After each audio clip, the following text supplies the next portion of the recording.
Fala, galera! Sejam muito bem-vindos ao nosso último, derradeiro episódio. John? Você percebeu que essa temporada tem mais episódios do que as anteriores? Não, tem? Tem. Sério? É sinal que tá um sucesso isso daí. Ah, esse é o 12, é verdade. É. Geralmente é 10, né? Tem umas 10 pessoas acompanhando a gente. Oi, mãe! E aí, Tudo bom? Não, Família sacanagem.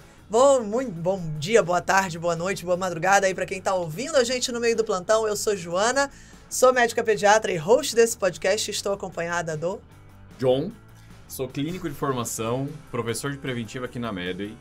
E hoje a gente trouxe a solução dos problemas de vocês. É algo que vocês pediam bastante, que eu já sofri muito. Tenho certeza que a Joana já sofreu muito. Não? Tô zoando. A Joana não sofreu Todo porque ela dia.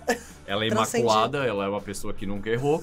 Mas pessoas normais como a gente que tá aqui ouvindo esse podcast, a gente sofre muito com isso. Sofre Por quê? muito, John. Sofre. A gente vê o pessoal mandando mensagem pra gente. É desesperado. A gente vê isso acontecendo no nosso dia a dia. Quem já não ouviu um caos de plantão que atrasou, de calote que recebeu, e a solução não vai ser pra esse problema, porque isso é além do nosso poder aqui. A gente não vai pagar, galera. A gente não vai pagar o calote que vocês receberam, mas a ideia é a gente começar a conversar um pouco sobre finanças para médicos, sobre como ter uma educação financeira, sobre como se organizar, sobre como lidar com esses imprevistos que acontecem, plantão que atrasa, uma coisa que aumenta, um imprevisto que você tem de gasto no seu mês, e muitas vezes a gente vê o médico, que é alguém que, teoricamente, né, tem uma renda acima da média da população geral, às vezes muito acima, não conseguindo lidar com esse tipo de coisa. Cara, um dia eu tava conversando com um amigo meu, a gente daqui já começando e nem para o convidado. Não, vamos falar isso. Mas o médico, ele é responsável, ele faz parte do 1% mais rico da população brasileira. E ele falou o seguinte: se tu não enriquecer, tu é burro.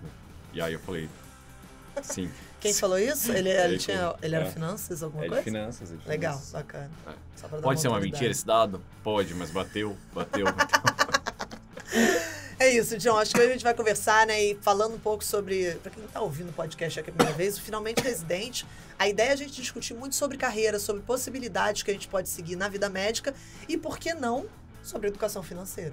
Então, a ideia desse podcast é isso. Pra quem tá entrando numa residência, quer se mudar, quer vir pra São Paulo, não sabe quanto que precisa juntar, como que organiza, como que para de pensar em plantões e começa a pensar em dinheiro, né? Quem nunca pensou que uma geladeira vale 2 plantões? Opa. Ou uma geladeira maneira. Ou alguma coisa maneira assim. Vale, não sei quanto é que tu recebia pro plantão, mas vale uns 10 plantões. Bem maneiro. Não, mas é bem maneira mesmo, John. Mas é isso, a gente trouxe aqui o nosso convidado. Tomás, se apresenta aí pra galera, que eu tô animado pra esse podcast. Joana, John, muito obrigado aqui pelo convite. Eu sou o Tomás, eu sou economista, né, formado pela Unesp. Hoje eu trabalho no mercado financeiro, trabalho numa corretora de investimentos, né, nos Estados Unidos. Então é bem bacana, né, agradeço muito o convite de vocês e vamos falar um pouco mais, né, hoje sobre essa parte de finanças. Eu sei que os médicos, eles, como vocês mesmos falaram, né, tem essa questão de receber mais do que a média populacional, né, às vezes bem a mais, mas não adianta você ganhar mais e gastar mais também, né? Então a gente vai falar bastante sobre isso, entrar mais, né, um pouco na parte de investimento também, o que faz sentido, o que não faz sentido, e vai ser um papo bem bacana, não tenho dúvida. Animal, muito obrigada aí, Tomás. E assim, só pra fazer um disclaimer pra você e pra galera, eu não sei nada de economia, tá? Nada. Eu acho que o John não tá muito melhor do que eu, tá? Eu? É. Eu beleza. Eu sei sobre financiamento do SUS, tá? IPCA, PIB e para ali. Esse é só um disclaimer que eu queria fazer, porque a gente vai fazer perguntas mais básicas e, eventualmente, a gente vai aprofundar um pouco mais no assunto. Mas, assim, pra quem não... você precisa estar aqui entendendo sobre economia. Não. Se essa era a proposta do podcast, não me avisaram e eu não estudei economia também. Então, a primeira pergunta que eu tenho pra te fazer... Só por uma questão de educação, nos Estados Unidos... A corretora é dos Estados Unidos. Do you prefer that? If we speak English... Ridículo. John só queria rasgar o CCA dele aqui. A gente não é patrocinado pelo CCA. Eu queria começar, Tomás, depois desse contratempo aí do John. Qual que... Assim, início de educação financeira. Qual que é o básico, assim? Que a gente tem que partir do zero para começar esse podcast? Sim, eu acho que a gente tem que sempre ter um planejamento e ter noção do que a gente quer fazer, onde quer chegar. Então, isso é o principal. Então, o básico do básico é você saber quanto você ganha e quanto você gasta. Né? A gente vai chegar mais para frente nessa parte de quanto você ganha, né? Que já fiquei sabendo que existem alguns contratempos, às vezes você não recebe o que você imaginava, né? Mas a parte de gasto que eu acho que é o principal ponto. Então, na parte dos gastos, a gente tem que ter noção, né? Uma coisa que eu sempre falo, que quando a gente não está muito bem, a gente fica muito mais suscetível a qualquer coisa que seja chamativa. E se tem uma coisa que é chamativa, é propaganda. Então, um exemplo, né, bem clássico que eu sempre dou, né, o médico está de um plantão de 24 horas, ele não está com a sanidade totalmente tranquila, se ficar 24 horas acordado não é, sim, o ideal, acontece, é raro, mas acontece bastante. E se você passar em qualquer lugar que chama a sua atenção vai para lá. Em qualquer loja, qualquer coisa vai chamar a sua atenção. Então, ter essa noção de o que você sabe, o seu ponto fraco, esse autoconhecimento, acho que é onde a gente tem que partir. Tem gente que é comida. Não, putz, tá meio mal, é a fome emocional, né? Você vai lá e compra uma coisa cara, porque você não tá muito bem. Então, sabendo disso, você se conhecendo, você já sabe, pô, eu vou sair de um plantão de 24 horas, sei lá, 36 horas, tô com uma grana, não vou passar no shopping. Vou passar no shopping, você pode estar... Não, vou só, sei lá, comprar 2 Kit Kat por 5 na Americanas, que aliás, né, a gente viu que acontece, Epa, não é mesmo? Conversou com polêmica aqui, Acontece algumas coisas, né, Kit Kat barato. Então, você vê que se você passar por isso, você vai ser induzido a comprar alguma coisa. Então, eu acho que no básico do básico é entender como você gasta o seu dinheiro e qual é o seu ponto fraco. Então, meu ponto fraco é o pessoal que fala, sei lá, balada. Vai na balada, gasta um plantão em balada, é que existe isso. Eu acho um pouco assustador, não vou mentir, né? Porque é uma quantidade, assim, bem exorbitante. Mas você sabe disso... Não é fácil bancar combo, cara. É, camarote, combo é complicado. Sai caro o combo, né? Combo pra galera. Então, acho que o básico do básico é você se entender. Entender como você gasta, como você lida com os seus gastos. Então, o primeiro ponto é esse. Legal. Acho que você tem uma dúvida que eu quero já trazer, mas antes só uma percepção que eu meio que sentia isso, né? Você falou, não é fácil gastar um plantão. Quando você recebe um valor assim, poxa, do plantão, é um valor alto. Você acaba, eu pelo menos senti isso um pouco, você acaba perdendo um pouco, você acaba desvalorizando um pouco os gastos. Vira meio banal. Assim, é só 500. Porra, só 500, maluco? Isso é coisa pra caramba. Assim, às vezes eu vejo esse comportamento de alguém, não, vou comprar essa blusinha, tá tranquilo. É aquela questão do, um plantão e eu pago. Só que você começa a ter essa lógica com tantas coisas que deixa de ser um plantão. Viram vários plantões para pagar tudo. Então, isso emenda na próxima pergunta que eu queria fazer, que é que esse negócio de que você falou que é o básico, né? De metrificar seus gastos. Eu duvido que a maioria dos nossos ouvintes faça isso. Eu acho que é a minoria, até porque eu já tentei várias vezes e parei, e aí começava e parava. Exige uma disciplina que às vezes é chato e a gente não quer fazer. Só que a gente fala que não precisa. Até a hora que a gente começa a ver que a gente não está juntando dinheiro ou está gastando mais do que devia. Então, que dicas você tem, talvez, para tornar isso menos chato ou mais automático? É aplicativo, é planilha? Você tem alguma recomendação nesse sentido? E eu até quero emendar um complemento. Em qual nível você acha que deve ser metrificado o gasto? Por exemplo, gastos recorrentes, acima de R$100, enfim... Tudo. Joana comprou um cafezinho que ela nem toma, R$4,20. R$4,20, bota lá. Bem emblemático. Show! Corta, não, tô zoando. Não, tem nada disso. É brincadeira, Aí, gente. colocou lá no aplicativo mínimos gastos, assim, porque eu acho que o nível de disciplina pode ser uma coisa que você vai pegar uma planilha mensalmente e vai tirar um dia, uma hora para poder metrificar tudo de uma vez. Ou pode ser uma coisa que vai estar imbricada na tua rotina diária. E aqui eu acho mais difícil, eu nunca consegui me adaptar a esse. Sim. Aí esse pra mim já é muito mais fácil analisar. O que você recomenda? Então, eu falo que não tem fórmula mágica, até porque eu já tentei várias maneiras. Legal. Né? Então, planilha eu acho que é o mais difícil, você tem que abrir um computador, você não tá com ele toda hora, mas tem gente que se adapta bastante. Né? Então, tem gente que gosta de fazer isso. Eu tenho um amigo que, ele desenvolveu uma planilha para ele, controlar os gastos dele, é mais organizado que empresa. É impressionante, ele sabe tudo que entra, tudo que sai. Legal. Aí eu falo, caramba, pô, você é organizado mesmo, não consigo chegar nem perto, porque, pô, não dá. Aí tem gente que é um pouco old school, né? Papel e caneta, não sei como, né? Isso é meio... Um livro caixa. É, quase Oh. um livro caixa. Olha Pô, só. meio século, sei lá, 20 ali, algo em torno disso. Mas tem gente que se adapta nisso. Eu falo, pô, tá bom, tem que funcionar pra você. É o que eu vou chegar mais nos próximos segundos. Tem que funcionar. Então, aplicativo celular. Tem muita gente que já testou um monte de aplicativo, não funciona. Né? Tem uma técnica boa que é, sei lá, conversa com você mesmo no WhatsApp. Tem gente que Olha consegue só. fazer isso. Você vai, pô, gastei um negócio, você coloca, sei lá, R$30 almoço. Legal. Raro, R$30 um almoço. Mas Principalmente aqui em São Paulo. pode acontecer. Aham. Né? Então, tem que ver o jeito que você se adapta e que você vai conseguir fazer isso durante um prazo um pouco maior. Porque Legal. fazer durante uma semana, um mês, a gente vai conseguir de qualquer forma. Então, o que a gente tem que conseguir fazer é encontrar um método que você consiga levar por mais tempo. Legal. Então, por exemplo, se você vê que, putz, essa conversa do WhatsApp é uma ideia bacana, né? Ou o bloco de notas do celular, né? O próprio calendário, sei lá, do celular, do Google, não tem patrocínio do Google, hein, pessoal? Imagina se tivesse, seria Relaxa. bacana. E você conseguir fazer isso, né? Ver que, pô, eu tô gastando muito tempo para preencher essa planilha. Você não vai continuar fazendo. Sim. Você não vai ter menor Total. condição. Então, você tem que encontrar um jeito que funciona para você e que você se vê fazendo daqui 6 meses. Aí, testa em tudo. Acho que é o que eu falo, testa. Né? Aplicativo é de graça, papel você tem que comprar, caneta também, mas também não é caro, você consegue. Então, qualquer forma que você conseguir fazer é importante. E sobre a questão dos gastos, se você vai gasto pequeno, gasto maior, não sei se vocês já fizeram, mas pega um mês e coloca todos os gastos que você fez, todos. Uhum. Até do cafezinho de R$4,20, até pô, uma água com gases, limão espremido e gelo, né, famosa, ou qualquer outro gasto. Você vai chegar no final do mês, você vai se assustar. É, né? Porque a primeira vez que eu fiz isso, eu estava ainda na faculdade, no início, eu falei, pô, vou pegar aqui um mês, vou marcar tudo. E eu fiz faculdade no interior. Então, lá já era mais barato as coisas. Mas mesmo assim, foi uma coisa doida. Porque eu olhei no final do mês e falei, ué, essa conta aqui, Tá. pô, 10 de Uber virou 400? Como assim? Não entendi essa conta.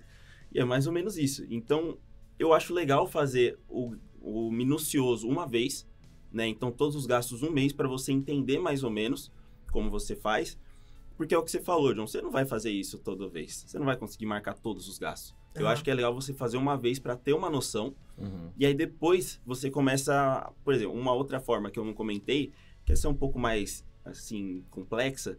Na verdade, ela é mais simples, mas tem mais chances de dar errado, que é colocar tudo num cartão de crédito.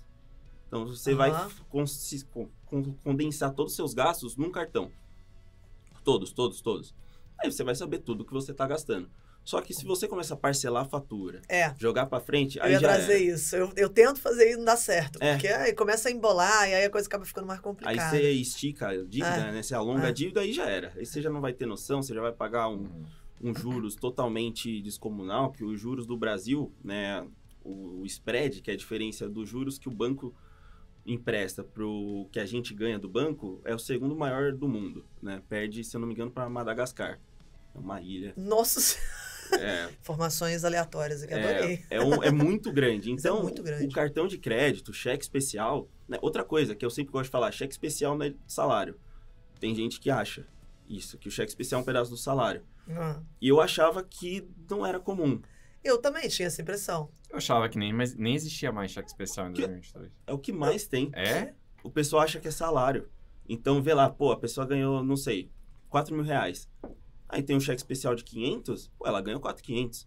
Caraca, cara. E cheque especial, se você não pagar... Ouvinte, se você tá fazendo isso, cara, Pare agora. pelo amor de Deus. Não, mas Não explica faça. aí pra gente qual que é o grande prejuízo aí de cheque especial, quanto que entra muito- de juros depois. É muito juros, depende muito do banco, mas Aham. passa de 100% ao ano.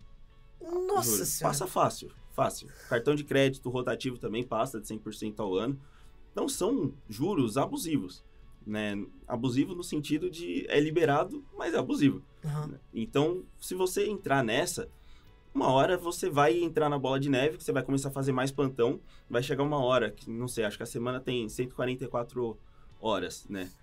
Você vai estar fazendo um plantão, você não vai mais dormir, não vai fazer mais nada. Você fala, não, dá para fazer mais um aqui. Só que aí você não vai conseguir chegar em todas as horas. Total.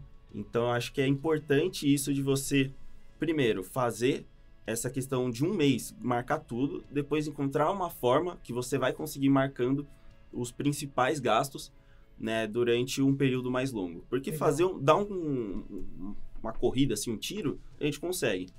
Só que depois acabou, você fica cansado, então a gente tem que sempre pensar que a nossa vida financeira vai até a gente morrer. A gente espera que morra, não sei, com 90 anos, 80 anos. Igual o Tio Patinhas. Exatamente.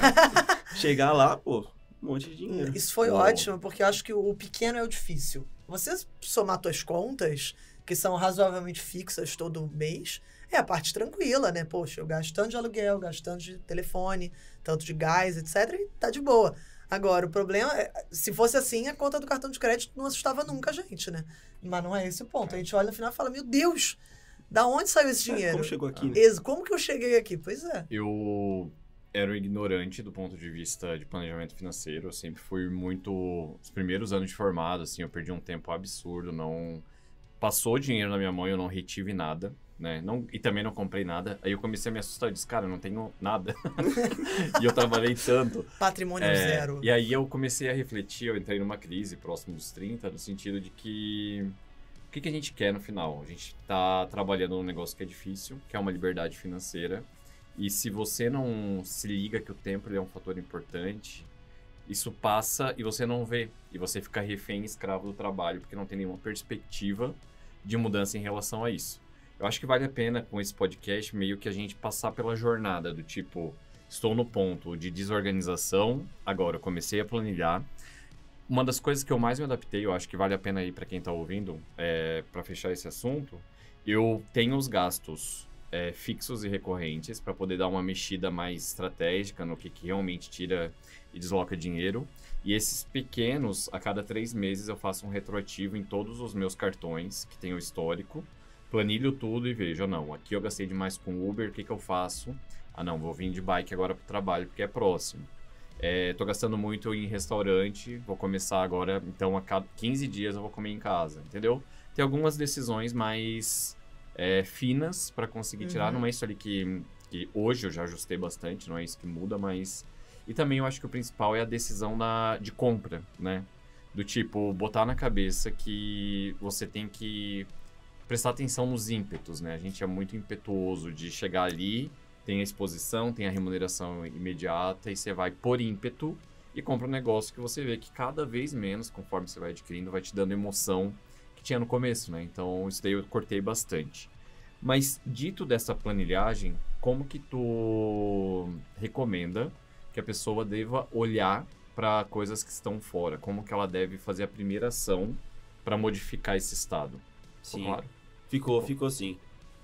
Eu acho muito bacana isso que você falou, John, que o que você faz é uma técnica que eu acho que a maioria vai conseguir fazer, certo? E é muito bacana, né? Porque você tem ali os fixos, que não muda muito, né? Água, luz, aluguel, né? Que mais? Tem gás, às vezes aí tem internet, aí vai ter todos os serviços de streaming que a gente assina 500, vê, passa 20 minutos procurando. Mais uma coisa, nada. né? Porque, não, é só 22. Mês que vem eu cancelo, aí esquece. Ixi, quem nunca? Eu tô com um aí que era pra eu cancelar anteontem. Eu não cancelei. Você vê que não tem perfeição, não. A gente esquece também. Total. Né? Até quem é da área. Total. Então, essa sua técnica, eu diria que é uma das melhores que tem. Porque você pega um período maior, você entende como é que foi, e você consegue também ver o que é um não recorrente. O que seria um gasto não recorrente? É uma coisa que não acontece sempre. Por exemplo, me mudei de casa. Você vai ter mais gasto nesse período. Total. Né? Você vai ter que comprar eletrodoméstico ou você vai gastar mais. Né? De alguma forma ou de outra você vai gastar mais. Então, eu acho muito legal. E você começar, né? O ponto de partida é anotar. Começa um mês, por exemplo. Pega um mês, o dia 1 do mês e fala assim, agora eu vou anotar tudo. Dá esse tiro que eu falei, anota todos os seus gastos pequenos, todos os gastos grandes, anota tudo, vai passar um mês. Você vai estar mais cansado, porque você vai gastar um tempo, uma energia anotando, mas vai fazer muito bem, porque aí você já vai ter uma noção. Você vai falar, putz, Então, por mês eu tô gastando R$400 com iFood, tô gastando R$400 com Uber, tô gastando, sei lá, com alguma coisa, com uma bolsa que eu nem lembro, que eu comprei. Tem muito disso. Então, acho que o primeiro passo seria isso e depois encontrar uma forma que você consiga levar. Né? Uma coisa que você falou, uma técnica que eu uso, principalmente, por exemplo, saiu de plantão, tá com o dinheiro na mão, você falou, pô, é muito dinheiro. Né? Você faz as coisas por impulso. Eu falo assim, você vai comprar alguma coisa mais cara, pega essa ideia, tranca, daqui uma semana você volta. Legal. Quando eu vou comprar alguma coisa mais cara, eu sempre faço isso. Né? Funciona também com tatuagem. Não sei se alguém já fez isso com tatuagem. Você vai fazer uma tatuagem, você fala assim, vou pensar agora. Guarda essa ideia. Não é uma boa ir pra Bali, ficar bêbado e... Não é tão ideal. Não. Não é ideal, a não ser que seja o objetivo. Aí sim, pô, é bacana. Tranquilo. Legal. Não, termina aí que eu tinha É só isso mesmo. De você, quando vai fazer um gasto maior, trava essa ideia, né? Não fala que você não vai comprar, só trava. Fala assim, putz, vou comprar uma geladeira, né? Uma geladeira bacana de 10 plantões de custo. Você fala assim, putz, beleza. Eu não tenho 10 plantões agora, mas aí você pode pensar, vou fazer mais 5, vou conseguir. Trava essa ideia, passa uma semana, porque a gente já é diferente uma semana depois. Já vai ter acontecido outras coisas, a gente vai ter sido influenciado por outras pessoas, outros eventos. E aí você já vai estar com outra cabeça para pensar, e aí você pode ver que, pô, talvez não faça sentido gastar com uma geladeira de 10 plantões. Talvez uma de 3 ou de 2 plantões seja uma boa. Sirva. Boa. Legal. Posso emendar uma coisa na sua, Claro. John? Você falou como se fosse a jornada. Eu gostei da ideia. Vamos pensar agora que a gente já bateu já monitoramos, entendemos o nosso perfil mais ou menos de como a gente gasta, o que é gasto excepcional ou não é. E aí, com base nisso, vamos pensar que eu já estou num próximo momento. Pô, agora eu quero guardar. Sim. E isso vale para quem está, por exemplo, na residência e está guardando. Tudo bem que guardar na residência é a coisa mais fácil do mundo, mas para quem está, por exemplo, pré-residência e quer guardar porque sabe que quer se mudar para São Paulo, que grande parte dos nossos ouvintes querem, e como é que eu faço esse guardar? Ele é bom de fazer logo que o dinheiro cai, e eu já reservo uma parte, tem gente que tem esse comportamento, né? Caiu, putz. Primeiro se paga, né? Primeiro guarda, se paga e depois vê o que sobra. Né? Exato. Ou ao contrário, né? Você gasta, e o que sobrar eu invisto, e o que sobrar no final do mês, qual que é um comportamento bom sobre isso? O que sobra é um perigo, né? Porque às vezes sobra, às vezes não sobra, às vezes sobra, você fala, sobrou aqui, vou comprar um tênis de R$1.000. Aí já vai meio que indo por água abaixo o que você tinha ideia, né, de fazer. Então eu acho bacana esse de se pagar. Eu gosto de falar que você está comprando um investimento. Né? A gente mais para frente vai falar, eu vou comentar de alguns, né, investimentos que tem, mas é pensar que ao invés de comprar um tênis, você está comprando investimento. Porque você vai ter a sensação de compra, você está realmente comprando alguma coisa, só que é uma coisa que vai te ajudar, não é uma coisa que vai te prejudicar. Então, lembrando também, São Paulo é um absurdo, pessoal, qualquer coisa aqui é um absurdo caro, então venham preparados, porque qualquer coisa aqui, um almoço, por exemplo, teve um dia que eu fui perto do trabalho, eu estacionei o carro, eu paguei R$70 no estacionamento em um dia. Eu olhei pro cara e falei, pô, acho que tá errado. Aí ele falou, não, é isso mesmo. Tá errado mesmo, é 90. Nossa, obrigado. Essa conversa demorou 5 minutos e foi pro próximo. É muito caro. Então tem que vir com isso em mente, que é uma cidade, né, acho que é a mais cara da América Latina, talvez. E tem que estar em mente que você vai gastar mais aqui, né? Para você morar mais perto do centro, você vai gastar mais. E se você quiser morar mais longe, você vai acabar gastando mais com condução também. Então tem que levar tudo isso em conta. Então, agora voltando para a parte de guardar, eu acho que quando você estava estudando para residência, né, você vai fazer os plantões, né, e você tem que ter noção de que você não vai conseguir fazer muito plantão e continuar estudando de uma maneira boa, né? Perfeito. Você não vai conseguir performar tão bem. Então, acho bacana você, quem está escutando, conseguir fazer essa questão de planejar, né? Planejamento é tudo, organização é a coisa mais essencial que a gente tem que ter em todos os âmbitos, né? O financeiro nem se fala. Então, você precisa... Começou, pô, tô estudando aqui para residência, vou fazer uma quantidade X de plantões na semana, vai dar mais ou menos tanto por mês. O que eu acho bacana? Você pegar e viver com 1 ou 2 plantões a menos do que você faz. Então, esses plantões a mais, você guarda, você investe. Então, você fez um plantão, esse plantão aqui já vai direto para o investimento. Já vou comprar o investimento e deixar lá, porque, fiz a compra, vai estar o dinheiro lá, vou ter guardado um pouco. E aos poucos, você vai fazendo isso mês após mês, né? Você vai conseguindo. Lembrando que não é uma corrida, é sempre uma maratona. Legal. Né? Porque você vai tentar fazer tudo de uma vez, resolver sua vida em uma semana, você não vai resolver nada, você vai piorar e vai ficar meio lelé, né? Não vai ficar muito bem. Legal. Então, acho que esse é o... Tem gente que quer, não, beleza, tenho aqui, 4 mil aqui, eu já vou separar e não tem a mínima possibilidade. Daqui a 10 anos eu não tenho mais que trabalhar porque eu investi 4 mil tem. reais, é isso. Uma das coisas que eu recomendo, assim, é que invista, né? E acompanhe pela calculadora de juros compostos. É tipo, dá uma paz de saber que você tá no investimento seguro, você tá caminhando para um lugar legal, assim.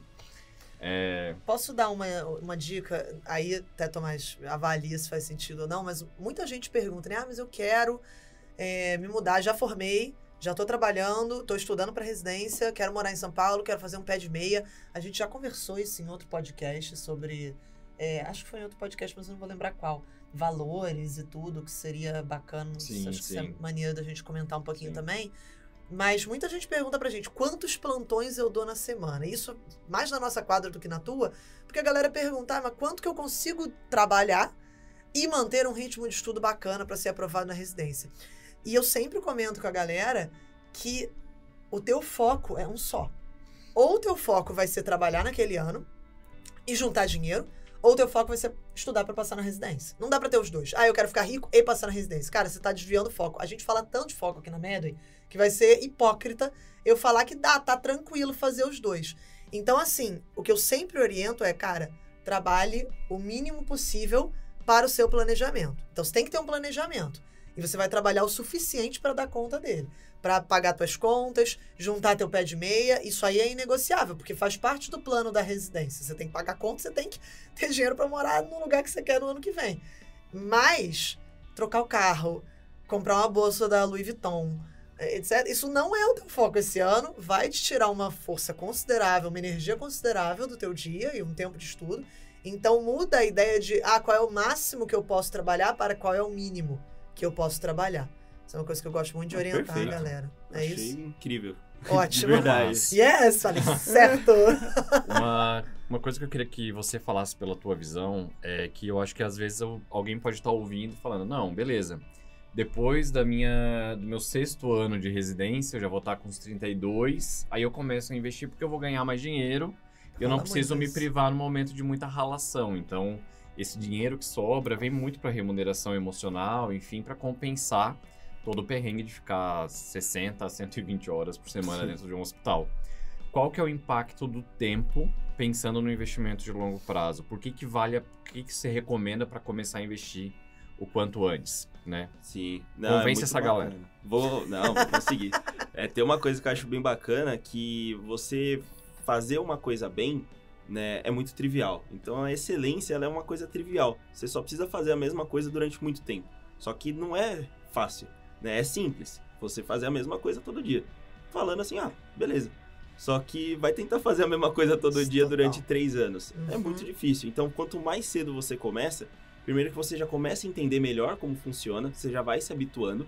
E essa calculadora de juros compostos que você falou, João, eu tenho um amor e ódio com ela.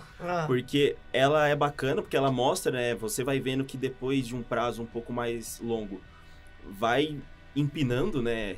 Quina pra cima. E você fala, nossa, mas como que isso acontece? É a mesma coisa da questão de dobrar papel, sabe? Chega uma hora que não dá pra dobrar o papel mais de, 7 vezes. Depois tentem aí dobrar uma folha sulfite. Vai chegar na 7ª dobra, você não vai conseguir. Porque quanto mais você vai dobrando, é exponencial. Ele vai crescendo e crescendo, crescendo, crescendo. O juros composto é a mesma coisa, é uma coisa exponencial. Então, ele vai, com o passar... No começo, a diferença é pouca. Chega um prazo, não sei, 10 anos, já vai fazendo muito efeito. 15 anos, vai fazendo mais ainda. 20, é um absurdo. E aí, a pessoa fala, mas daqui 20 anos, pô, é muito tempo. Nem vou estar vivo. Eu não sei se eu vou estar vivo amanhã. Tem esse negócio, né? Não sei se eu vou estar estatisticamente, você vai estar. A gente espera que você esteja também. Sim. E os 20 anos vão passar, né? Isso não tem dúvida. Os 20 anos vão passar e é melhor que passe com você investindo do que com você não investindo. Então, eu penso assim, e quanto mais cedo você começa, você já começa a entender melhor como funciona. Eu acho que é uma mudança de cabeça quando você começa a investir, né? O começo você vai estar perdido, você vai fazer coisa errada, eu fiz coisa errada, às vezes eu ainda faço coisa errada com meus investimentos, mas toda vez que eu erro, eu aprendo. Eu falo, putz, aqui eu errei, já sei o que eu não vou fazer mais, né? E eu já tenho bons anos fazendo isso. Hoje eu já tenho uma noção melhor, eu gasto pouco tempo com meus investimentos, que é o que eu vou falar também daqui a pouco. Não adianta fazer nada complexo, quanto mais complexo ficar, menos você vai entender o que você está fazendo, na hora vai fazer sentido, uma semana depois você não vai entender nada. Então, a simplificação, ela é muito bacana nessa parte dos investimentos que eu vou chegar. Mas é o que você falou, voltando, eu achei sensacional o que você falou. Obrigada. Essa parte de, você tem um foco. Se você tem, 3 prioridades, você não tem nenhuma, né? Sim, você tem que ter exato. uma. Então, esse ano é para eu juntar dinheiro. Esse ano não junta dinheiro, né? Porque se você tentar fazer os dois, que eu até tinha comentado, você não vai conseguir fazer os dois tão bem feito como se você fizesse só um. Então, até uma estratégia que eu achei, sensacional. Acho que o pessoal vai conseguir aplicar. Então, esse ano agora é estudo para residência. Estudo para residência, você faz o plantão mínimo possível para você conseguir sobreviver. Você vai ter que abrir mão de alguma coisa. Total. Né? A gente tem que abrir mão, a vida adulta é mais ou menos assim, abrir mão de alguma coisa. E você tem que ver o que você consegue abrir mão. Você consegue abrir mão, sei lá, ir na academia?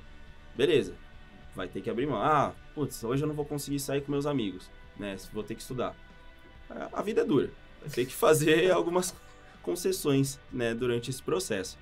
Então, essa parte, voltando, né, John, questão dos investimentos, eu acho muito legal começar cedo, mesmo que seja pouco, mesmo que seja uma coisa segura, uma coisa simples, para você ir entendendo o que você está fazendo. E sempre entender o que você está fazendo. Não precisa entender minuciosamente, como alguém que trabalha na área. Mas eu não entendo quando alguém fala assim, meu dinheiro está lá no banco. Eu falo, tá, mas e aí? Não, tá lá. Como tá lá? Você tem que saber como tá lá. Tá na conta corrente? Não, o gerente me passou alguma coisa. E eu fui. O gerente vai passar o que é bom para ele, né? Esse é o primeiro passo. É o trabalho dele, não tem problema. Quase todo emprego tem algum conflito de interesse. Mas tu não conhece o meu gerente, né? Mas o meu é diferente. Mas o meu gerente é diferente. A gente sempre acha. Você entrou num ponto bacana. Tem 2 dúvidas que eu quero, e a primeira é mais simples, vou fazer ela primeiro. Sobrou R$100 no fim do mês. Vamos lá, sobrou muito pouco, eu quase zerei. Eu invisto? Sim. Mesmo que seja R$100. Sim, 50, vou investir. O ato de você investir no início, ele é mais importante do que o valor. Então, você se comprometer a investir, fala, putz, esse mês só vou conseguir investir R$50. Não tem problema. Coloca lá, né? E nos próximos meses, você vai falando, putz, agora eu acho que se eu controlar um pouco em alguma área, eu vou conseguir investir um pouco mais. Legal. Então, o ato de investir, ele é muito importante. Então, já tô aqui lançando para a audiência, que é o seguinte, não tem desculpa para você não investir hoje. Você tem algum dinheiro para investir? Pode ser pouco. Hoje? Hoje, isso amanhã, no máximo, 24 horas depois de você ouvir esse podcast. Se você nunca investiu, agora é um bom momento. Faz isso, perde esse bloqueio. Eu fiquei muito assim. Tô falando por experiência pessoal. Primeira vez que eu fui investir, mas tem que pensar, tem que fazer um investimento perfeito e não sei o que. Galera, é o que o Tomás falou, a gente vai errar no início. Acho que isso é bacana pra gente começar a entender. A segunda coisa você falou aí do conflito de interesses. Vamos supor que é hipotético, tá? Não tô falando de ninguém conhecido, imagina. Mas a pessoa não tem a menor noção de investimento. Totalmente hipotético. Em quem ela confia, em como que ela começa, ela vai da cabeça, porque ela ouviu que CDB é uma coisa segura, aí tem o rolê das americanas, que aí eu não sei mais agora nem CDB é seguro. Como que ela, então, sabe que vai ser um investimento menos errado, né? Como que ela minimiza a chance de erro? Eu vou explicar um pouquinho como funciona algumas pessoas que te ajudam nesse mundo de investimento. Animal. Então, a gente tem o gerente de banco, que ele é o clássico, né? Ele é o que os nossos pais, nossos avós tiveram, que é o gerente do bancão, é o que a gente mais conhece. E ele tá lá, ele precisa ganhar o salário dele. Ele tem uma meta para bater e para bater a meta ele vai vender produtos. Não necessariamente são melhor para você. Eles podem ser melhor para ele e bom para você. Ou Tá. razoavelmente bom, ou ruim ou péssimo. Às vezes é muito ruim. Tá. Então, esse é o primeiro, é o que a gente mais conhece. Hoje, está muito em alta o assessor de investimentos. Então, tem muitos escritórios de investimentos, né, de XP, BTG, Safra, todos eles têm escritórios associados e você consegue investir através deles. Né? Existe um conflito de interesse? Existe.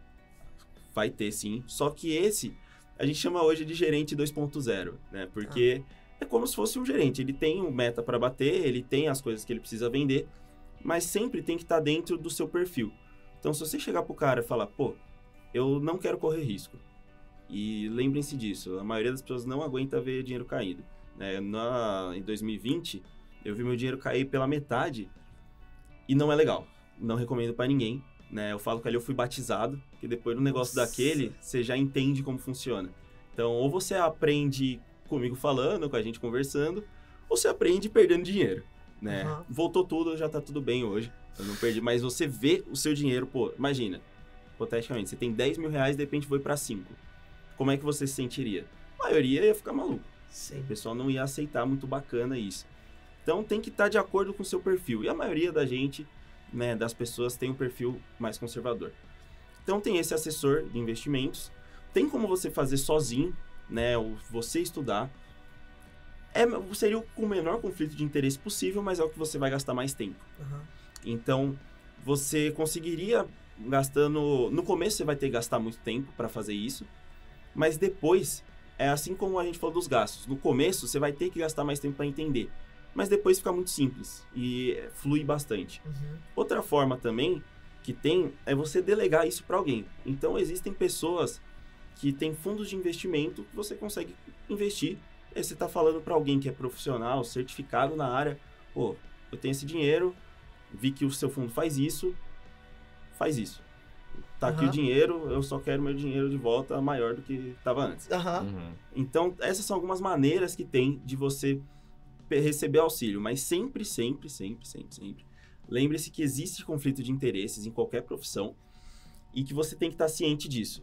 Lembrando, não é um problema, todo conflito existe, mas você tem que entender se você está disposto a enfrentar esse conflito de interesse. Você sabe que o assessor ele vai querer vender coisa para você, mas ele também não quer o seu mal, porque o dinheiro dele, o salário dele é se ele investir coisa boa para você, ele ganhar. Entendi. Então, os dois ganham, certo? Então, esse é basicamente um geral do que tem, né? Tem outras formas também, mas essas são as mais populares, né? E que eu acho que mais se adequam para os ouvintes. E deixa eu te perguntar sobre o que você falou. São 3 caminhos, né? Que é ter o assessor, investir por conta própria estudando e tendo um fundo, acessando um fundo de investimento. Para ter o assessor, você geralmente abre uma conta num banco, né? E aí, esse banco, ele geralmente oferece esse serviço do assessor, correto? Isso. Ou a corretora, né? Ou a corretora. Isso. Tá, tipo um XP da vida, um BTG XP, e tudo mais, né? Os próprios bancões agora têm esse sistema de assessoria também. Ah, legal. E ali, eu uso também a assessoria bem tranquilo, via WhatsApp, conversa com a pessoa, é bem próximo, né? Ajuda bastante. Para estudar por conta própria, qual é o caminho que você recomenda? O que é o básico de um estudo autodidata para a pessoa não sair minimamente doida investindo e jogando dinheiro numa estratégia ruim? Sim. Eu vou falar um pouquinho aqui agora, só para algumas siglas que a gente sempre escuta, e eu vou explicar um pouquinho melhor de uma maneira que é mais fácil de entender. Então, você mesmo falou, Joana, CDB. O que é um CDB? Certificado de Depósito Bancário. É você emprestar dinheiro para um banco. Acabou. Então, o banco não empresta dinheiro para a gente a um juros absurdo, a gente consegue emprestar dinheiro para o banco a um juros pequenininho. Né? Essa diferença é como ele faz dinheiro. Isso já acontece há alguns milênios. E esse é o primeiro, você está emprestando dinheiro para um banco. Então, por que a gente fala que ele é mais seguro? Porque são bancos, instituições financeiras, na sua maioria, são mais seguras. Porque eles têm, o funcionamento deles é diferente. Né? Então, eles emprestam dinheiro e pegam de volta com mais. Basicamente, esse é o processo do banco. Só que nisso existem milhares. Pô, falar que eles não sabem o que estão fazendo é mentira. Eles sabem muito bem. Existem milhares de produtos dentro disso, mas o principal é isso. Emprestar dinheiro a uma taxa e receber mais. Então, o CDB é o que a gente mais escuta. Certificado de Depósito Bancário é emprestar dinheiro para um banco. E aí, esses CDBs, eles geralmente estão ligados a alguma remuneração. É aí que começa a sopa de letrinha, que é não sei quantos por cento do CDI. Não sei se vocês já ouviram, CDB com 100% do CDI. Sim. O que é o CDI? É uma taxa que os bancos trocam dinheiro entre si todo dia. Ela vai ser sempre um pouquinho mais baixa do que a nossa taxa de juros, que é a taxa Selic. Tá. Então, dá para considerar os dois a mesma coisa, né? Assim, dadas as proporções, é uma questão de pouca diferença. Tá. Então, as taxas dessas duas são sempre parecidas. O CDI, o 100% do CDI, certo? E o Selic. O que acontece? Muita gente quer investir em coisas que têm mais de 100% do CDI. O que a gente fala que é o ideal. Só que quanto mais alto você tenta conseguir, mais risco você está correndo. Então, sempre vai ser acompanhado o potencial do retorno e o risco. Você vê que eu falei potencial porque não é só o retorno. Às vezes você pode tentar algo muito arriscado, que você acha que você vai ganhar muito, mas você perde muito. Então, o potencial de retorno e o risco estão sempre alinhados. Então, a gente fala que não tem almoço grátis. Se você está com algum CDB rendendo 120% do CDI, tem um motivo para ele estar pagando tanto. Uma empresa, ela não pega dinheiro emprestado e vai pagar para você muito caro de graça. Sim. Então, vai ter um motivo. Às vezes é um banco que passou por um momento difícil, né? Então, o pessoal sempre gosta de ver, nossa, tô com a XP, por exemplo. Ela tinha acho que mês passado, não sei, ano passado, CDB rendendo 200% do CDI. Não sei se vocês chegaram a ver. Sim. Caraca. Que é para alguns casos selecionados. Aí um monte de gente me perguntou, pô, o que é isso? Aí como é que funciona? Tem um prazo muito pequeno, geralmente é 3 meses, né? Um CDB geralmente tem mais de 1 ano, 2 anos. Então você tem o limite do que você pode investir, da quantia, limite de mês. E para eles é muito bom, é uma forma deles captarem clientes, muito né? rápido. Eles emprestam, né? Pega esse dinheiro, paga um pouco mais, né? Um pouco não, muito mais. Só que por ser um período curto, não é tanto. Para eles vale a pena conseguir o cliente dessa maneira. Então, não tem nada de... Não tem nenhuma mágica, é o que eu gosto de falar. Não tem atalho, não tem nada. Não tem nenhum banco muito frágil, muito vulnerável, e dizendo, nossa, vou me aproveitar em cima do Safra, porque eles não sabem o que eles estão fazendo. Você pode falar, não, esse banco, pô, tá pagando 140%. Aí depois o banco quebra, você fala, ué... Fala aí. E agora, né? Será que Então tem muito isso. Então esses são os principais, essas 2 letras vocês vão ver muito. Tem outro também, que é o Tesouro Selic, que é emprestar dinheiro pro governo. É o mais simples, eu acho que é o que a gente mais consegue... Né? Eu não posso fazer nenhuma recomendação de investimentos, né? Eu posso comentar sobre os produtos. E esse do Tesouro Selic, ele seria o que tem menos risco no país. Porque se a gente pensar, se der um problema muito grande, o governo imprime dinheiro e paga pra gente. Então a gente está emprestando dinheiro para ele. Se ele não conseguir pagar, ele pode imprimir dinheiro. Né? Não é imprimir que nem a gente imagina numa impressora mesmo, mas ele tem os mecanismos dele para conseguir ter mais dinheiro. Por isso que a gente fala que seria outra forma também menos arriscada e para você iniciar aprendendo. Porque você entendendo que você está emprestando dinheiro para alguém, para mim, pelo menos, quando eu estava bem no início, ficou mais fácil. De eu entender o que é isso. Pô, eu estou emprestando dinheiro para alguém. Acabou. Então, e tem um outro também, né? Todos esses que eu tô falando são o começo. Não adianta a gente começar com ações, porque é difícil de entender. Tem que começar com a renda fixa, que às vezes ela não é tão fixa. Existem alguns investimentos da renda fixa que são mais voláteis do que ações. Então, bem mais até. Então tem que... Por isso que esses que eu tô falando é onde tem que começar. Porque eles não vão dar susto. Eu falo que a gente não pode levar susto quando a gente tá tratando de dinheiro. Total. O último seria o fundo DI, que também é bem famoso. É um fundo de investimento que basicamente tenta replicar 100% do CDI, que é o que o CDB também tenta. Então, essas 3 formas, né, E essa é a terceira forma que você falou. Seriam as 3 formas. Porque eu ia perguntar como que você acessa o fundo. O fundo é tipo aquele fundo de investimento imobiliário que tem essas coisas? O fundo de investimento imobiliário, ele é bacana, né? O brasileiro ama imóvel. É uma das coisas que ele mais gosta aqui. E por isso que fez muito sucesso. Mas ele é da renda variável. Ele não é desse universo. Ele não é desse. Não precisa desfocar, pode continuar. Não, tranquilo.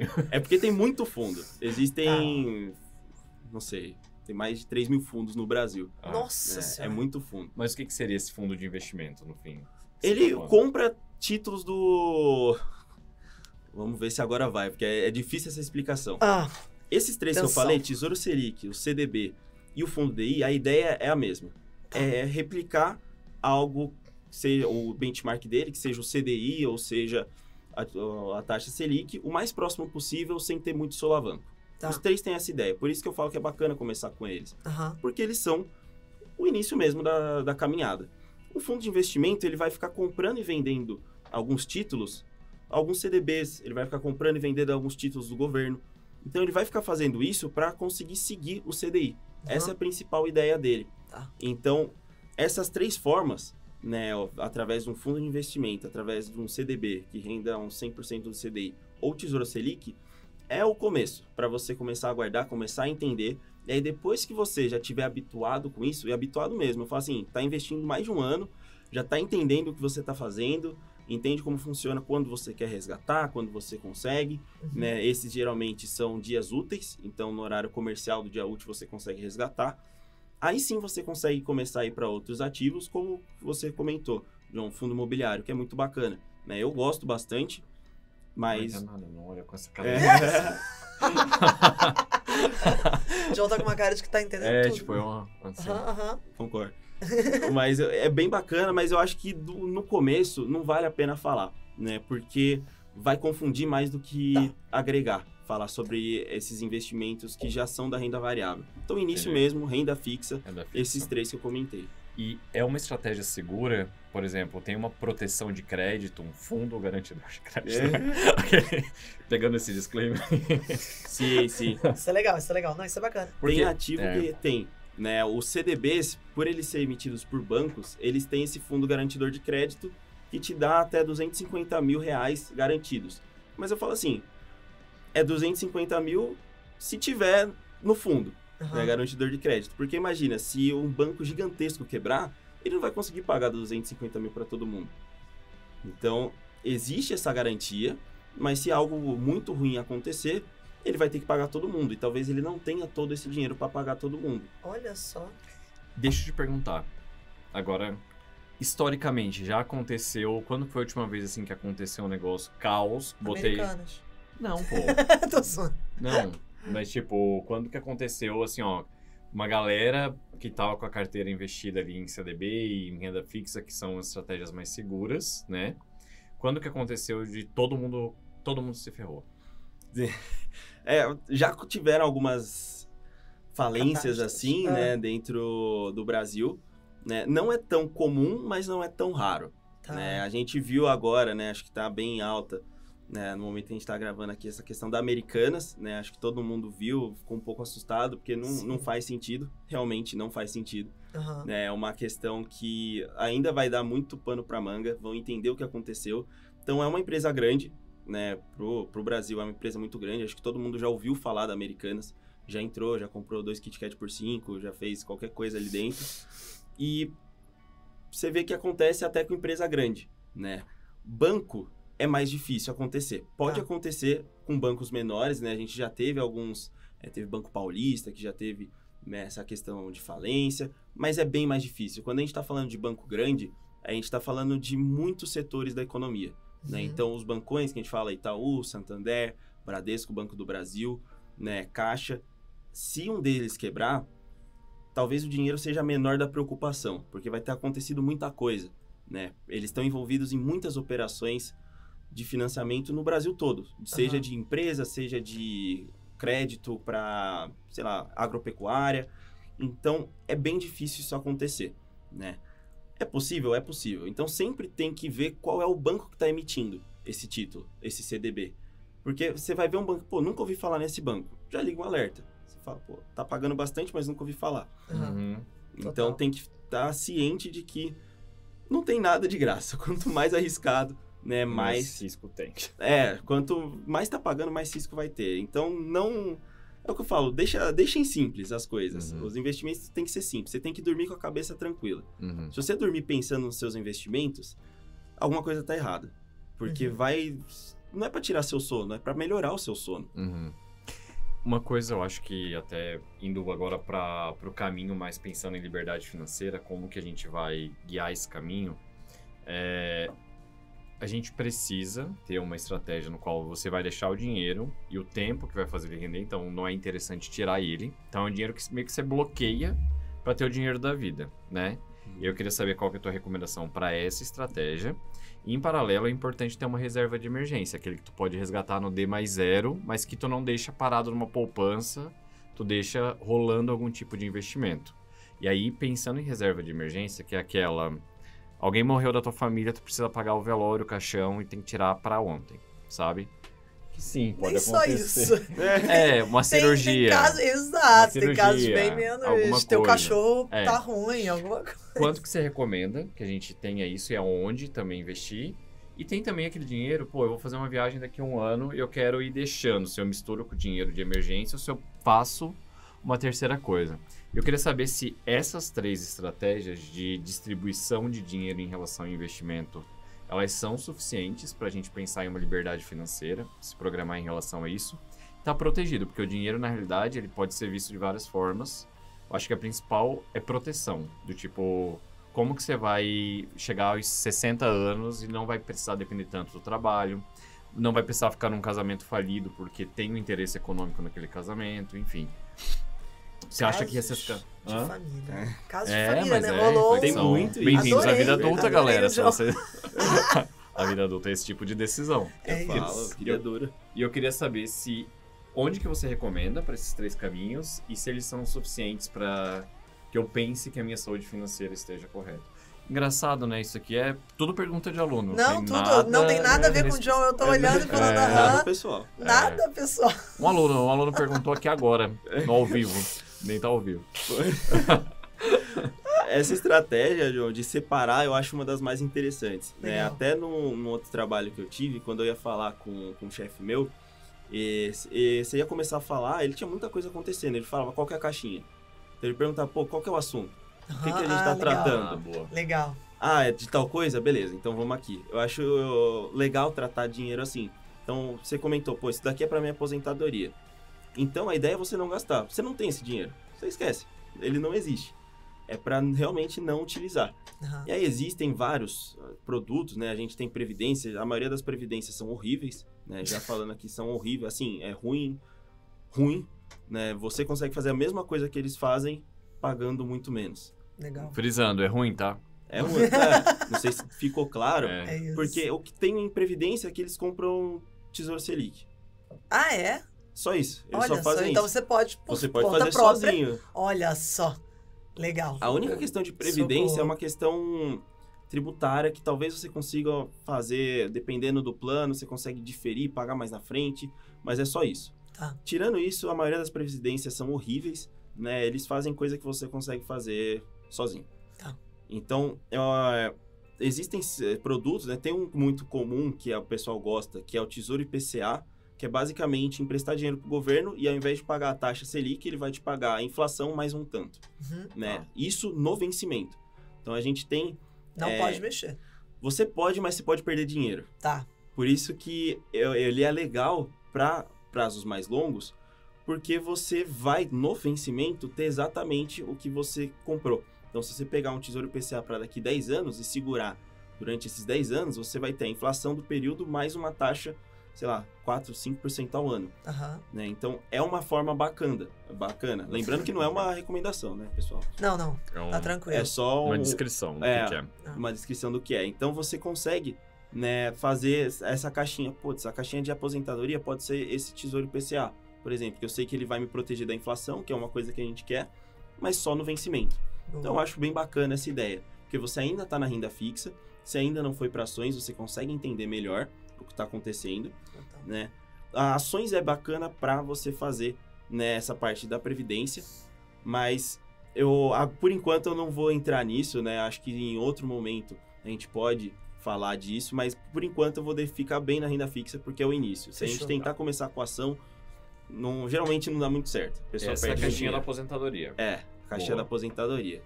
Reserva de emergência. Eu tenho opinião polêmica sobre a reserva de emergência, Conta pra gente. porque A gente às gosta de vezes polêmica. eu gosto da poupança para reserva de emergência, mas eu tenho um motivo muito bom, que é o seguinte, às vezes, o que acontece com os mais principais para a reserva, que é Tesouro Selic, Fundo DI e o CDB 100% do CDI e liquidez diária, que você pode tirar todo dia. É dia da semana. Todos esses, você só consegue retirar de segunda a sexta do horário comercial. Não sei se é das 9 às 5, se eu não me engano. A emergência, ela não escolhe dia. Ela pode acontecer No final. num sábado, Aham. às 3 da tarde. Se o seu dinheiro estiver ali e você não tiver como fazer um crédito, alguma coisa, Já era. Já era. Já era. Vamos.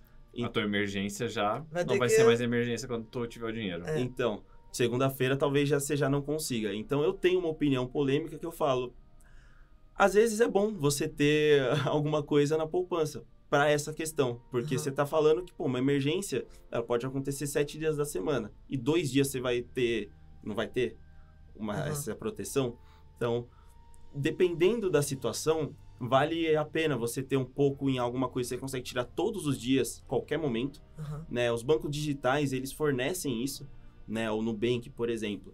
Você consegue fazer guardar o dinheiro lá e retirar a qualquer momento. Aham. Seja sábado, 2 da manhã, eu faço isso também. Eu tenho um pouco lá e eu tenho um pouco no Tesouro Selic. Aham. Essa é uma estratégia que para mim funcionou, porque eu tenho uma quantia que eu consigo tirar qualquer hora, qualquer momento, e eu tenho uma quantia que eu consigo tirar nos dias de semana, que geralmente é um pouco maior. Bacana. Então, essa é uma estratégia que para mim funcionou. Algumas pessoas preferem deixar no Tesouro Selic tudo. E Uhum. falar, não, deixa lá a emergência que espere. Eu Pegar com prefiro... amigo, Não, chamar o AJ. utiliza essas maneiras, né, diferentes. Eu prefiro fazer essa parte de separar a caixinha da reserva em 2. Legal. Então, ter algo que eu consigo tirar a qualquer Não, momento. interessante. Pega uma parte menor para amortecer o choque da emergência. Ah, E aí depois o que pode vir de rebote ou repercussão disso. Interessante. É uma estratégia que para mim funcionou, eu expliquei, né, para bastante gente que conversou, perguntou para mim. Não sei se o pessoal fez, mas eles falaram, faz sentido. Eu falei, Legal. eu achei bacana. Então essa seria a caixinha da reserva de emergência. aham. Imprevistos acontecem? Não tem nada mais previsível do que o imprevisto, né? Essa é a coisa mais... Genial. Você sabe que vai acontecer, você só não sabe quando. Genial. Por- E quanto?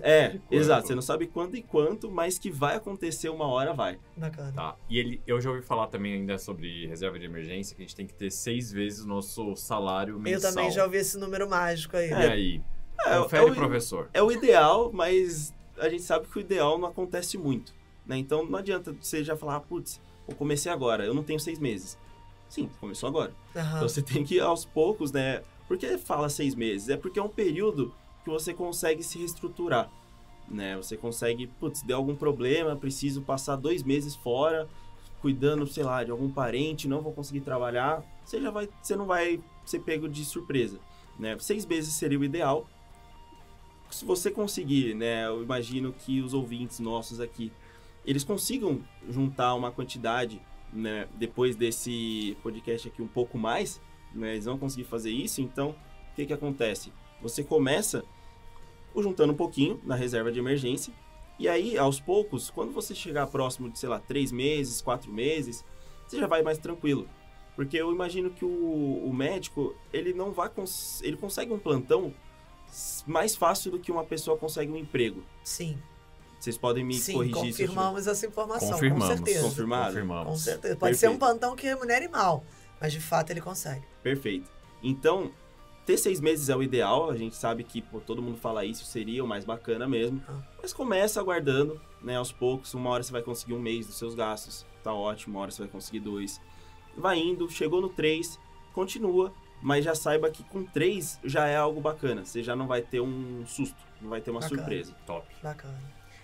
E quero viajar. Quero viajar, baita mochilão pela Ásia. Ásia não, Ásia é mais barato, né? Pela Europa.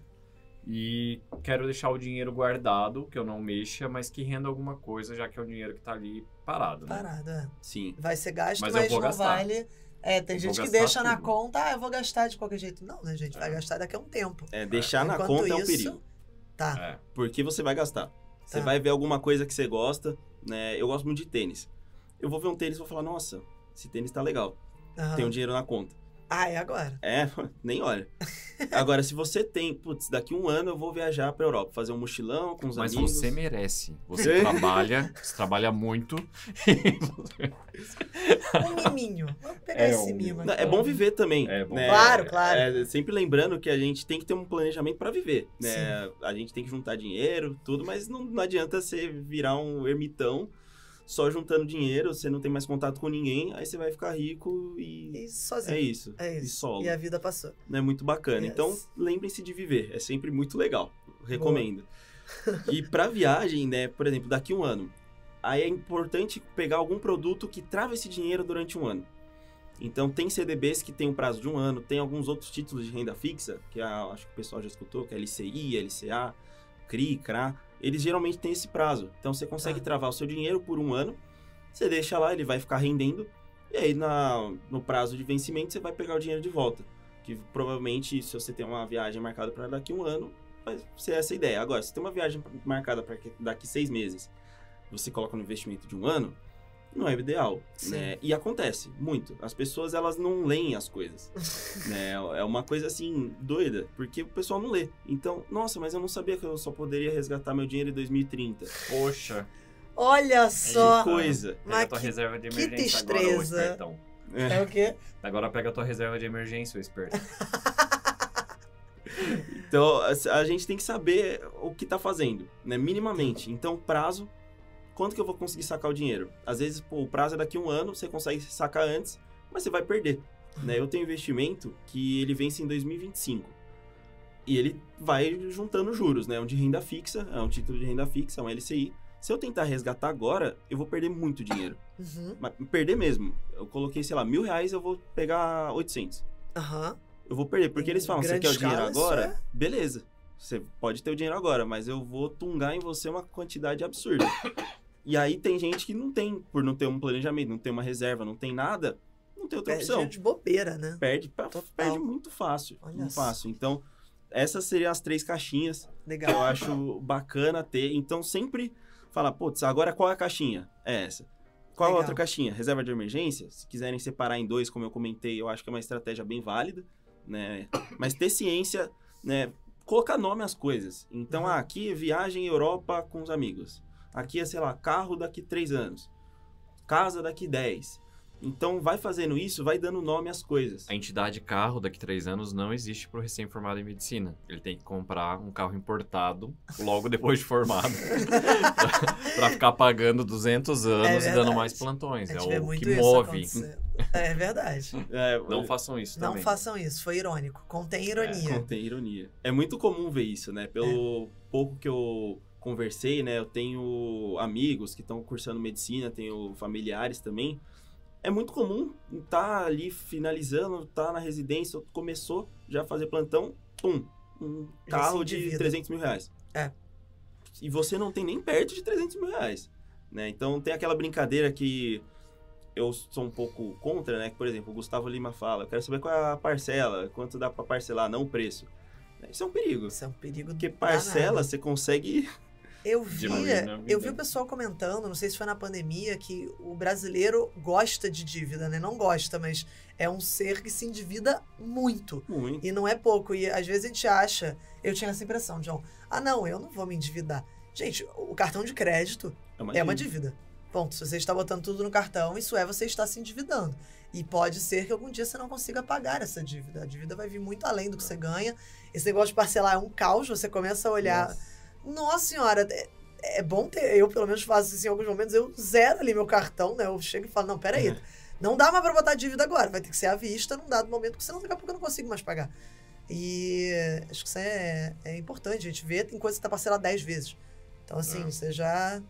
Né? Meu PlayStation terror. tá ali, tô pagando até agora. Nem jogo mais o negócio. Tá ali, por que eu paguei? Não sei, mas... Então, isso é uma coisa importante da gente... E também o cartão, observar. tudo depende também da forma como você usa. Você faz o shift de guardar o dinheiro e pagar tudo à vista ali quando fecha a fatura, por uma estratégia de ganhar milhas, por exemplo. É uma coisa, Sim. mas já só troca, né, a forma como passam as coisas.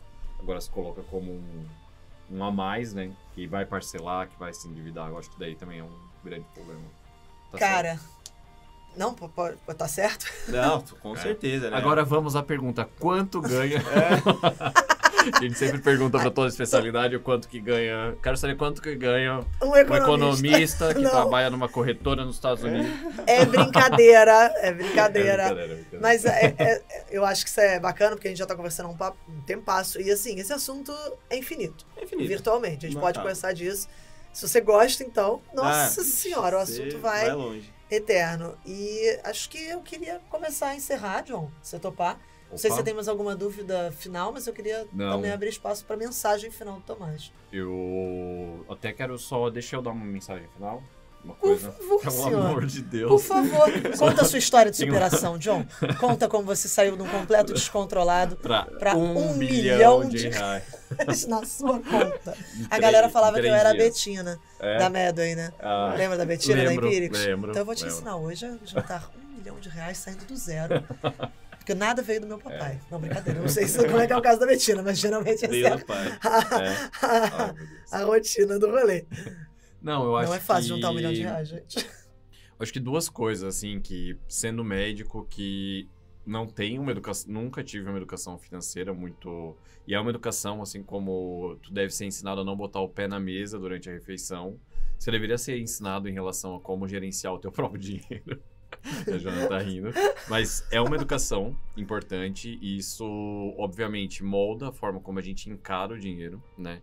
Então, você não é rico se você termina as suas contas em dia, mas termina no zero sem investir. Você não é uma pessoa que tá bem resolvida se você planeja trabalhar e depender só do trabalho e do dinheiro do trabalho. Com 60, 70 anos, isso é muito comum na carreira médica. Vocês têm contato... Isso é um tapa na cara que, pô, vocês ganham dinheiro muito fácil, vocês ganham dinheiro muito rápido numa fase relativamente jovem, mas é às custas de o principal ativo, de investimento do principal ativo, que é tempo. Um tempo que vocês podem estar passando com a família de vocês, podem estar passando para o desenvolvimento dos filhos de vocês no futuro, e a gente está falando tudo muito de longo prazo, né? E o principal é encarem o dinheiro. Eu acho que cada um tem uma intenção em relação a dinheiro, né?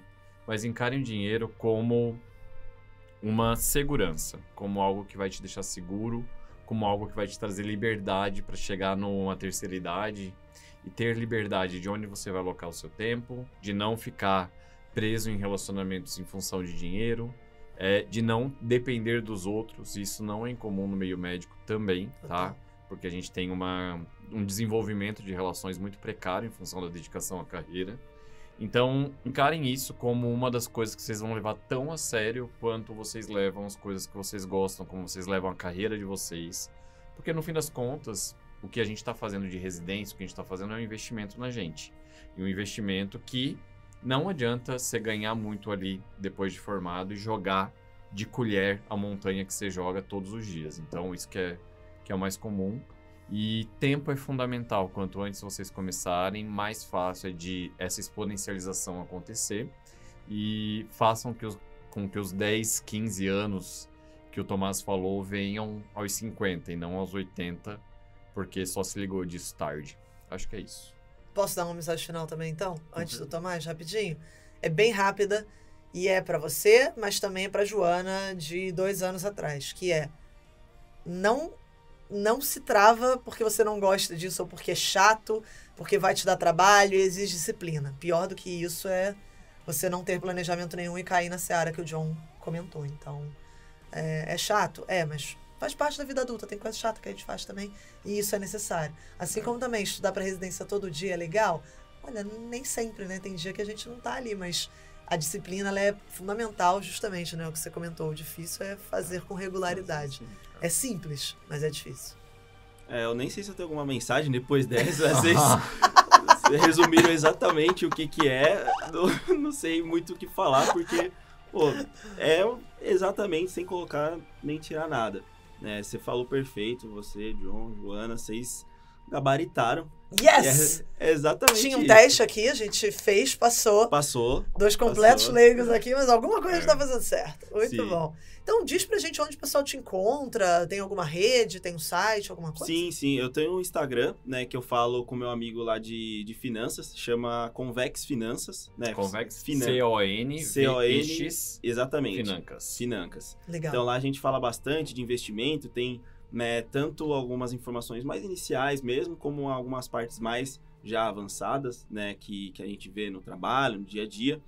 E para finalizar mesmo, o que você falou, John, Joana, durante todo esse papo, eu acho que é muito importante vindo de vocês, né? Alguém que está na área, que passou, vocês passaram por isso e vocês entendem como que faz né? Que a organização, ela é imprescindível, disciplina é o mais difícil de ter, a gente tem que ter.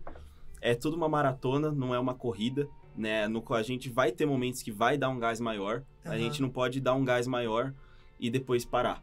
Porque se a gente fizer isso, a gente vai ficar indo e voltando para estaca zero. A gente nunca sai do lugar, né? Acho que o que eu mais gosto é isso. Fazer a mesma coisa todo dia é o que vai fazer a gente ser bom em alguma coisa, né? Então, queria agradecer muito o convite, né? Foi muito bacana o papo, o tempo voa, você nem percebe. Não. Nossa, é incrível. E espero que os ouvintes tenham gostado bastante, né? Que tenham aproveitado isso e que entendam que uma geladeira custar 10 plantões é um pouco complicado, né? Vamos pensar um pouco, guarda essas ideias que a gente tem de compras impulsivas, leva um pouco para depois. Resumindo tudo no final agora, né? Anota no primeiro mês todos os gastos, né? Faz isso uma vez, é chato, como você falou, já vai ter coisa chata, a vida é dura, a vida adulta... The Life Snake. O diagnóstico é difícil, mas a gente precisa disso pra tratar. Exatamente, exatamente.